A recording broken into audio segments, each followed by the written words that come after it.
Bon qui, je m'appelle Ross Twiddell from Cultaholic.com. Who's there? Oh, wait, my leg's cut. Good. Break it up. Get out of the way, make room. I think I'm sitting on a nail. Good. turn. Hope it penetrates your arsehole. A WTF. A WTF. Bon qui.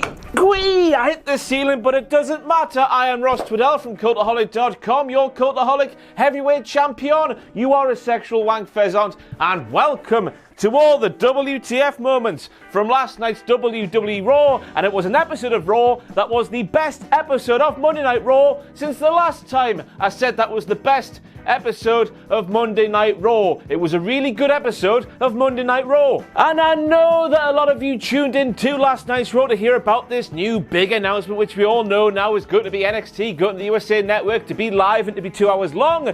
But to be fair to WWE, they never actually officially announced they were going to be doing a big announcement during last night's Raw. Meltzer started it, and a big snowball went through the internet.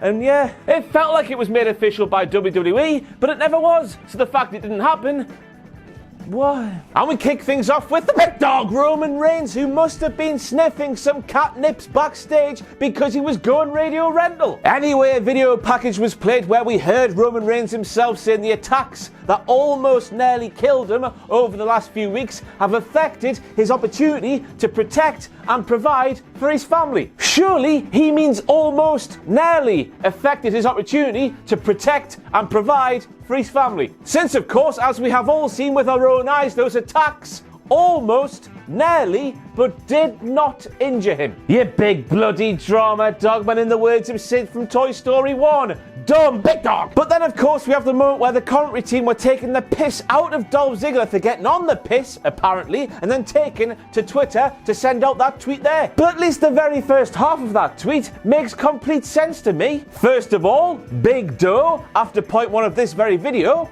Aye, which means yes. In Geordie, I keep forgetting the people in the little camera thing I'm looking at here aren't all from Newcastle upon Tyne in the England. Stuff almost happening to Roman Reigns. Aye, Maurice. Aye. The only things I'm personally taking issue with that tweet there, the fact he called the man who hooked professional wrestling to my veins a deranged ring post, and the use of the YOLO hashtag. And anyway, Michael Cole, you'll want to sit there and laugh at Dolph Ziggler for being a massive dork and telling porky pies on Twittery. I have not forgotten what you tweeted to Josh Matthews all the way back in 2011, Michael Cole. If you don't know what I'm talking about, Google is your friend. And next up we have the moment where Jerry the King Lawler was on WWE Raw basically saying, remember the time Dolph Ziggler nearly killed me? And next up we have the man Becky Lynch proving she has a massive issue with her long-term memory. Probably caused by a chair shot to the head by Sasha Banks last week, but that's besides the point. I'm going to take issue with the fact that Becky Lynch sat there on last night's Raw and said, Sasha Banks there. She's the greatest woman on the roster, never to be great there. But I seem to recall about 3 years ago, Sasha Banks and Charlotte Flair doing great things in the women's division for women's wrestling in WWE, while Becky Lynch sat there and did nothing. And then 4 years ago, of course, I seem to recall Sasha Banks and Bayley doing great things, while once again, Becky Lynch was sat there doing nothing. I mean, Becky, that promo was absolutely fantastic, but your memory is really short, isn't it? Cult-related things in the arena at last night's Raw there was, thank you very much to Tyler Walker in the shirt, and with the sign, we have Colton Kulasevich. Which might be wrong, it probably is wrong, but I tried. That's all that we can do in this life. Next time you go to a show, do what they did. Now, in a previous life, I used to be a K-I-N-G. And while I was a K-I-N-G, somebody sent us a scepter. Thanks. That scepter, while it was lovely and long and quite girthy, at one end was the cheapest and most plasticky thing I've seen this side of Katie Price. But there we have this $1 billion prestigious, their words, not mine, King of the Ring tournament, and that cheap-ass plastic scepter is right pissing there. And this isn't the first time either. Look at King Barrett with it all the way back in 2015. It's unbelievable. I mean, we knew with the fact there's got no pyro most of the time in WWE today that the company are cheap skates, cheap arseholes, cheap everything. But Jesus Christ, man. What'd she say? Say, shut up, Renee.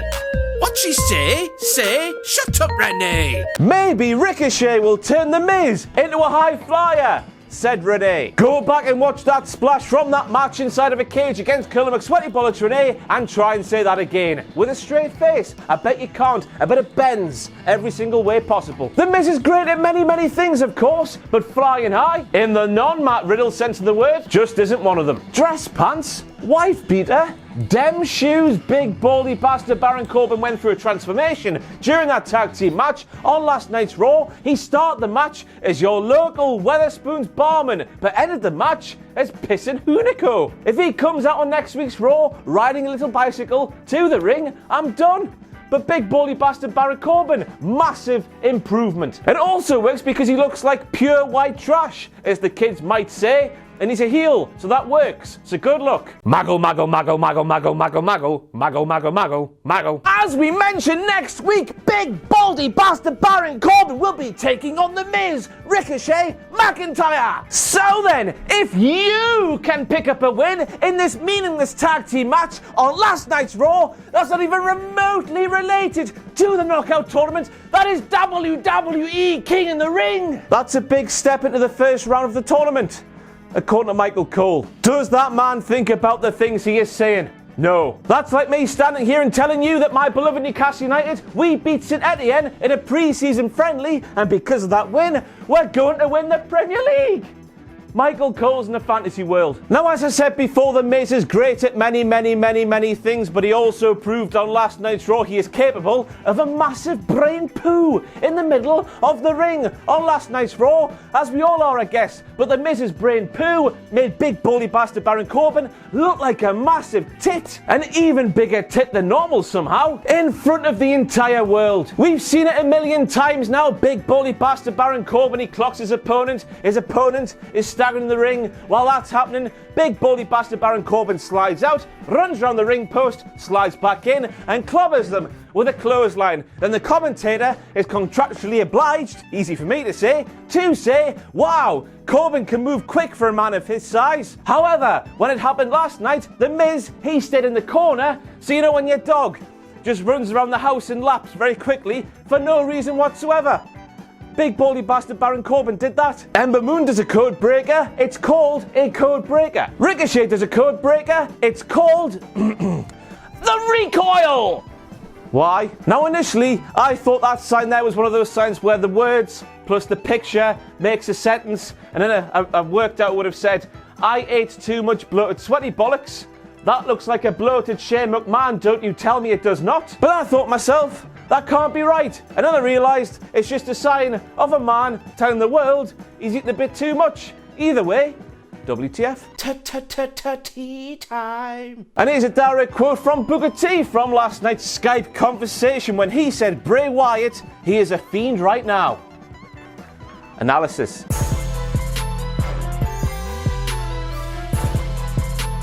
Here's another quote from Booker T from that Skype call from last night's Raw when he said with a rabid dog, you can do two things. You can put them down or you can run. There's an important third option here. You can get bitten and die. I thought it was important to let you know that all-important third option is a thing because Booker T, for some reason, appeared on worldwide TV and missed off the most severe thing that could possibly happen with a rabies-ridden dog. Tea time. Quoteness of the direct nature. He thinks of King Handsome Harley Race and he thinks of King Savage. Because that's how that one went. And at this point, I simply would not be surprised to learn that sometimes Booker T wakes up in the morning and thinks his name's Booker P. Bray Wyatt appears to be inside Cesaro's mouth. Or Cesaro, he might just be a massive fan of the Demon King. Remember those days? Finn Balor. But was anybody else surprised how this sort of tweener Cesaro, how chipper he was before his King of the Ring matchup on last night's Raw? He must really like King of the Ring. Now, of course, as we all know with Cesaro, because he's that damn good, he's not been a full diddler in WWE, in the Cultaholic Wrestling Podcast sense of the word, but he's definitely more heel than not heel. So seeing him on last night's Raw, speaking like he was in Chitty Chitty Bang Bang, or The Sound of Music, or whatever bollocks that's called. It was a bit surprising, especially when you consider that both he and Samoa Joe seemingly planned before that match that they wanted to kill each other. Calm down, lads. It's only wrestling. Dun, dun, dun, dun, dun, dun, dun, dun, dun. So as we all saw last night, Samoa Joe beat Cesaro's ass and advanced in the King of the Ring tournament. Fans watching at home thought, hey, Samoa Joe, he's made the quarterfinals, but Kevin Dunn says there, it's the semi-finals. Now either that's just a mistake from Kevin Dunn and I should have said quarterfinals instead of semi-finals, or more crucially Kevin Dunn,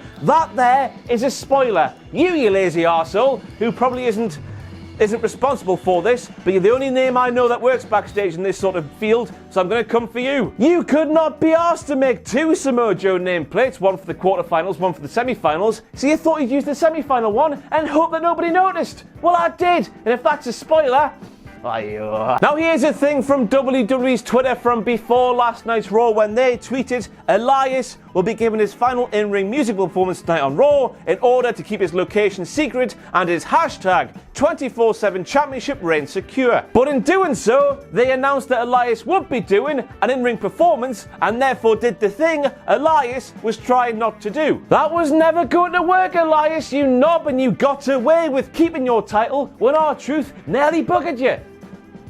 Beat you. And I know that he's supposed to be a heel, so egg on the face, ha ha ha, but why do all heels have to be so stupid in WWE?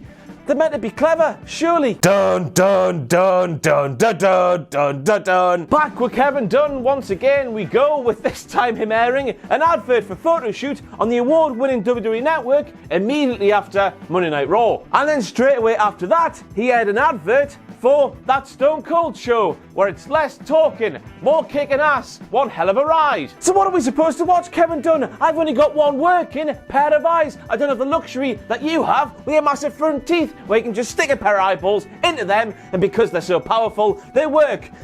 Double vision, like a split screen on a PlayStation game. Now hang on a second there everybody, first of all we've got to say Vic Joseph was a breath of fresh air on that commentary team on last night's Monday Night Raw. For this moment we have to bring up the fact that Vic Joseph actually brought up the fact that the Revival were the ones who destroyed the New Day's WrestleMania 33 ice cream bike truck ting. But then Michael Cole, that really tough badass schoolyard bully that we all know he is, replied to that fact from Vic Joseph about the two teams that were in the ring at that very moment by saying, yeah, of course you would remember that, you nerd. That's his job, Michael. What Vic said there, Michael, added to the story of the New Day versus the Revival because he proved there's bare history between the teams. This storytelling thing, maybe you should try it once upon a time, you pissing goon. Now I'm not going to lie to you boys and girls, I am getting Four Horsemen vibes from that scene there. That means in my mind at least that Randy Orton and the Revival